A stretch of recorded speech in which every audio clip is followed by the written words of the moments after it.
백평론가님, 지금 현재 재판장은 문영배, 문영배. 현재 소장 대행이 맡고 있습니다만은 주심 판사가 정영식 네. 재판관이 되면서 이 정영식 재판관이 지금 알려지기로는 상당히 보수적이다. 심하게 이야기하면 극우 보수 성향이다. 거기다가 윤석열 대통령이 이제 지명을 했죠. 윤석열 대통령이 바로 지명을 했기 때문에 지난해 말에 지명을 했어요. 그래서 일각에서는 정영식 주심 판사의 영향력이 많이 작용하지 않겠느냐, 이런 의견들이 나오면서 6인 체제로 가면은 기각될 가능성도 있다. 지금 알려지기로는 주심 재판관의 영향력이라는 것은 헌재 전체를 좌우할 그런 상황은 아닌 것 같죠. 그럼에도 불구하고 이제 문영배 그 수장이 재판장 얘기를 했죠.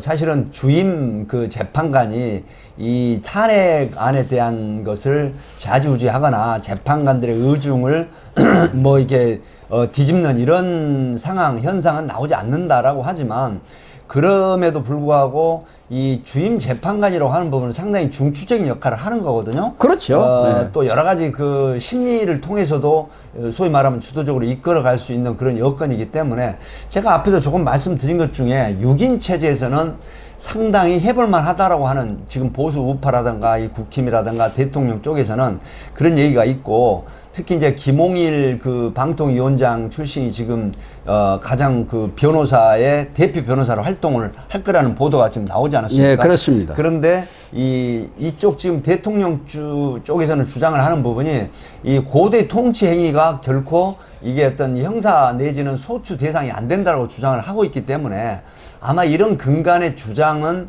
이 현재 6인 체제에서 상당히 해볼 만한 싸움이다라고 하는, 그래서 보수 우파 쪽이나 국힘이나 대통령 쪽에서 보면은 희망의 끈을 놓지 않을 수도 있다라고 하는 이런 부분들이 있고, 뭐 말씀드리긴 뭐하지만 어쨌든 상당히 극우 보수주의 경향이 있는데, 특히 박선영 위원장의 이제 제부라는 얘기까지 오늘 보도가 되지 않았습니까? 진실화해위원장으로, 진실화해위원장으로 임명된. 뭐 대통령이 탄핵당하기 6일 전인가 임명을 했죠. 그 제부라는 거 아닙니까? 네, 그래서 뭐 그런 부분들이 어쨌든 인간사라고 하는 부분은 학연, 지연이라든가 혈연이라든가 얽히설키 있는 이런 부분에 또 정책도 좌우되고 정치권에 관련돼서는 상당히 또 영향력을 끼치는 요소이기 때문에, 아마 대통령 측이나 또 국힘이나 보수 우파 쪽에서는 이런 부분에 상당한 기대를 하지 않느냐 하는 그런 분석이 있는 건 사실입니다.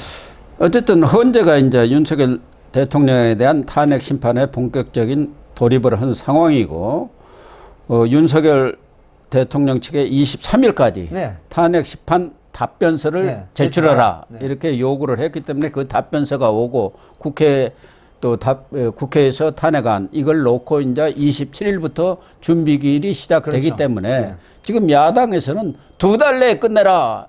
김병주 최고위원 같은 경우가 지금 이렇게 요구를 하면서 빨리 끝내라고 하는데, 결국은 4월 18일 이전에 끝내느냐 안 끝내느냐가 가장 중요하지 않겠습니까? 4월 18일이면 이제 문영배하고 이미선 재판관이 그 이제 마지막 물러나는 퇴임하는 날이거든요. 그래서 지금 굉장히 뭐 어쨌든 이 진보 성향의 재판관들 2명이 있음으로 해서 이제 천군만마가 만약에 물러나게 되면 잃는다는 이런 개념이기 때문에, 아마 야권에서는 이제 정략적인 측면이라도 4월 18일 이전에 헌재에서 탄핵 결론을 내라라고 하는 그런 주장을 할 수밖에 없다, 이렇게 봅니다. 그러니까 그분들이 물러나 버리면은 두 사람은 문재인 대통령이 추천한 사람이기 때문에 권한대행이 추천 자격이 사실은 없어요. 그러니까 현재 6인 체제로 만약 그대로 가동한다면 4인만 남아갖고 아무것도 안 되는 상황이에요. 헌재가 마비가 돼버리고 헌재에서 결정 자체를 할 수 없는 상황이 돼버리거든요. 여러 가지 문제들이 지금 제기될 수가 있기 때문에 그 이전에 끝내는 쪽으로 가지 않겠느냐. 그래서 문영배 헌재 소장 대행이라든가 이런 분들도 신속 정확하게 재판을 하겠다는 것을 내외적으로 천명을 하고 있는 그런 상황 아닌가 이렇게 보여집니다. 그렇기 때문에 이재명 입장에서는 자기 재판의 시계를 어떻게든 늦춰야 한다. 늦춰야지요. 그리고 탄핵의 시계는 당겨야 한단 말이에요. 그래서 앞에도 잠깐 언급한 대로 이번 633 원칙을 지킨다 하더라도 335면은 6개월이 걸리지 않습니까? 6개월이 내년 적어도 5월 달은 넘어가야 됩니다. 예. 그러니까 이 헌재에서 그 이전에 판결을 내리면은 대법원 결정까지는 안 나기 때문에 이재명은 지금 벌써 무죄 추정은 원칙 아시죠? 하고 나오는 거 아닙니까? 대법원 확정이 안 나면은 무죄다 이겁니다. 이 민주당에서는 오세훈, 김진태, 유정복, 홍준표, 이철우 이 국민의힘 지방 광역 단체장들 아닙니까?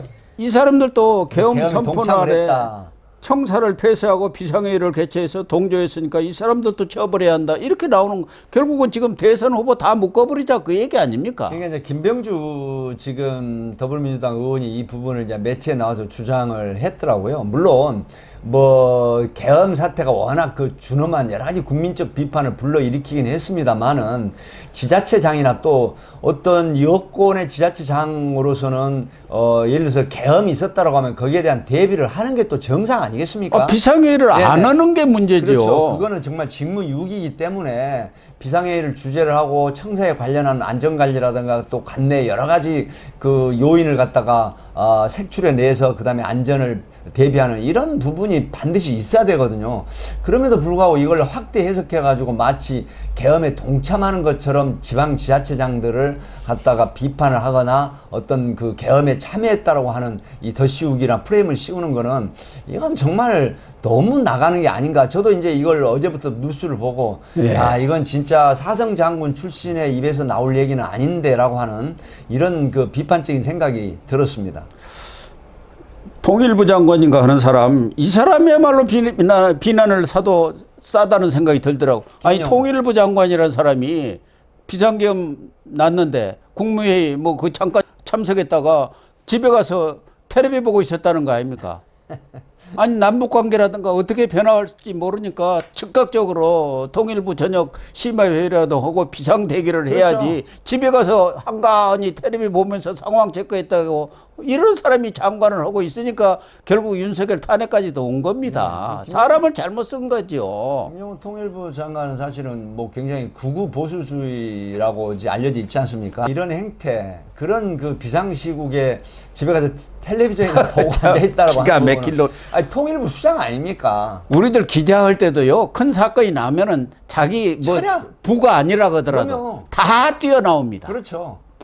편집국으로 다 뛰어나와요. 마찬가지입니다. 예. 저도 이제 현재 마찬가지 아닐 겁니다. 살인 사건이나 강력 사건이 나지 않습니까? 기능을 논하지 않고 전부 비상사태이기만 그 배치를 받고 역할을 분담해서 사건을 해결하려고. 그러면요. 이런 부분이 있어야 되거든요. 장관이라는 사람이 비상계엄 그 엄중한 상황 속에서 집에 앉아갖고 텔레비 보고. 그래서 예를 들면 남북관계에 어떤 문제가 생기거나 문제가 어떻게 할 거예요? 그때서 나와서 뭐 회의 소집할 겁니까? 즉각적으로 회의 소집해갖고 만약의 사태에 대비한 여러 가지 지시들을 하고 그래야 할 것 아닙니까?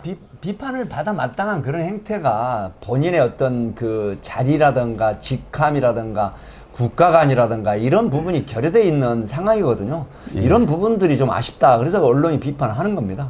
그렇습니다.